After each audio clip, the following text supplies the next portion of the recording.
first bottom surgery not too long ago. Thank you. It was a vasectomy. But I got my vasectomy done by a very wonderful doctor up in Seattle by the name of Dr. Snips. There is one man here in the audience. Sir, there's going to be a prop at the end of this joke. Don't spoil it for anybody, okay? So I went to Dr. Snips, and the thing that nobody tells you is, like, you know, it's weird having a funny dentist. It's way weirder having a funny vasectomy doctor, because a thing you may not realize is you're not asleep during that procedure. You're just on a fuck ton of drugs. So I'm at my doctor's office. I'm sitting in a chair. I've got my legs all up in stirrups. The doctor comes in, takes one look at my exposed genitals and says, "All right, little off the top today, right?" And I tell him, "No, doctor, they did that to me when I was born." But he gets to work. He sets up a little bit of a privacy screen there. A thing for me is, I'm a married gal. I've been married to my partner for almost 7 years now. So we actually get the same amount of applause for transitioning as marriage. That's very rare for me. But the doctor sets up a little screen and he gets to work, and I'm worried because it's been a while since I've had a new person touching me down south, you know? Like, so I can't see what's going on. These drugs are coursing through my brain. He could be doing anything down there. He could be doing anything. He could part that curtain and there could be my penis in a tiny clown costume. Getting ready to do the world's smallest production of The Great Clown Pagliacci. He could open up that curtain and I could just see,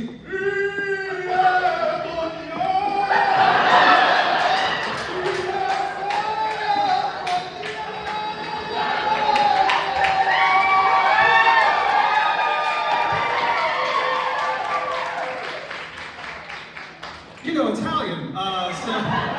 So anyway, we get to the point where my doctor has my vas deferens out of my scrotum, and the doctor looks at me and he says, "I have your vas deferens out of your scrotum.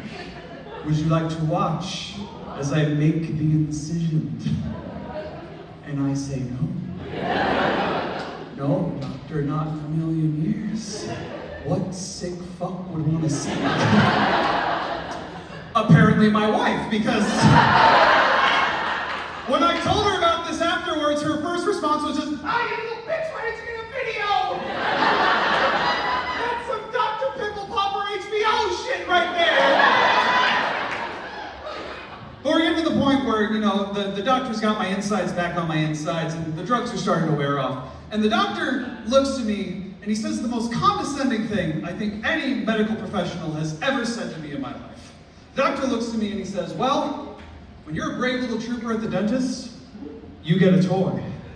When you were a brave little trooper at the vasectomy doctor, you get, and I shit you not, a Dr. Snips branded pocket knife." And as my friend here knows, it does have scissors.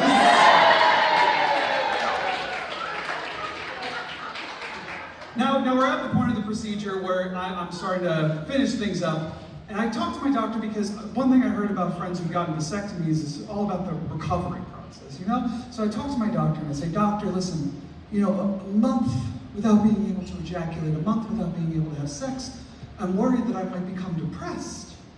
And the doctor looks to me and he says, "Well, you're in luck, my friend. For you see, the Seattle Metropolitan Opera is putting on a production of The Great Clown Pagliacci. That'll cheer you right up."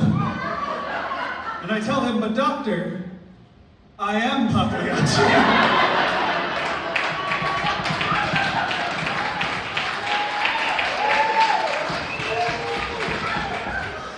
No, I haven't gotten bottom surgery yet. It is on my list, though. I'm just kind of waiting for the right doctor, though, right? Like, you know, I want a real artist of a surgeon. I want to get like the Georgia O'Keeffe of coochies. Like, I want my partner to be going down on me, looking at it, and just be like, "I can't find the clit, I just see a flower."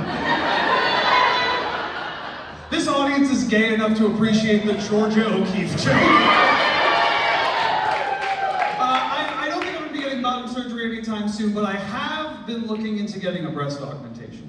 Because I don't know if you know this, there have been a lot of big advancements in the world of breast augmentation over the last couple of years. So I really want to get me some nice deluxe breasts, you know? Like, so I figured if I'm gonna get them, I'm gonna get the fanciest ones I can find, right? Like, I want to get some G-cup titties. I hear a couple groans there. Hear me out, hear me out, hear me out.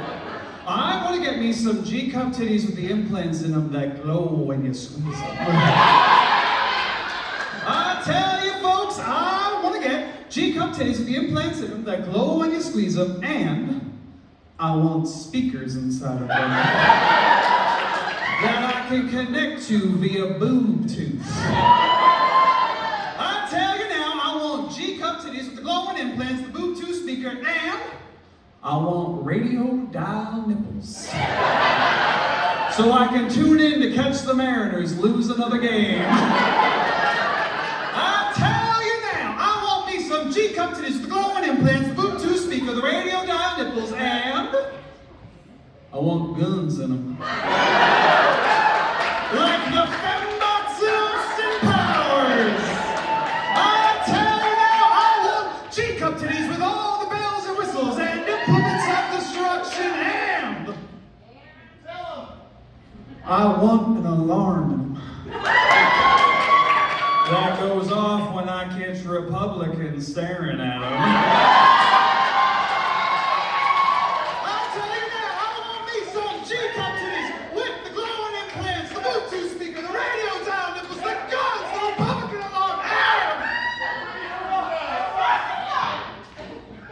I want a tap card reader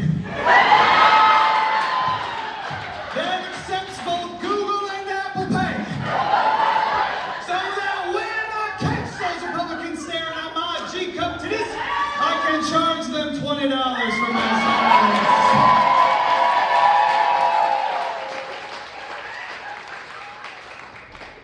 So if any of y'all happen to know a surgeon offering all that, or, you know, more likely a mechanic, let a gal know, okay? I do love doing that one, because there's always, the first time I get out that I want G-cup titties, there's always somebody in the audience just... I tell you, the first time I did this joke, I got out that first I want G-cup titties, a well-endowed woman stood up in the back of the room, looked at me dead in the eye and said, "No, you fucking don't!" I'm sorry, ma'am. I'm just trying to get some ha-has out of these tatas, you feel me? No, I tell you, I do want the big fake titties, not even for the big fake titties themselves. I got a really good idea for a tattoo above some big fake titties, you feel me? I want a tattoo right above some big fake titties that just says, "I bought these before Elon went crazy."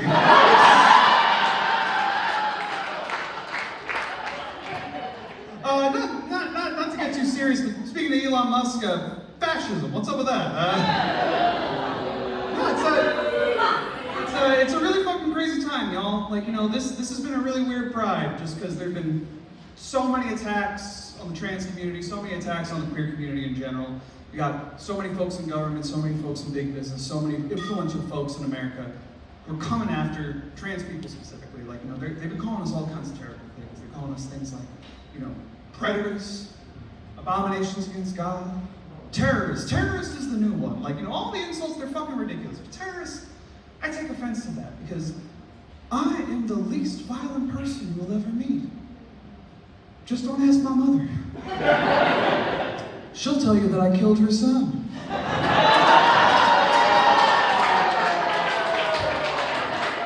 It's always really fun doing that one, because all the trans people laugh their asses off, and all the cis people are like... I'll tell you that I do know plenty about terrorism, but that has nothing to do with me being trans. That has to do with me having IBS. I am blowing up a public toilet, you understand? No, I'll tell you, I do use a lot of gender-neutral bathrooms, and in a lot of gender-neutral bathrooms, I'll see a sticker that says, "A trans person peed here, and no one got hurt."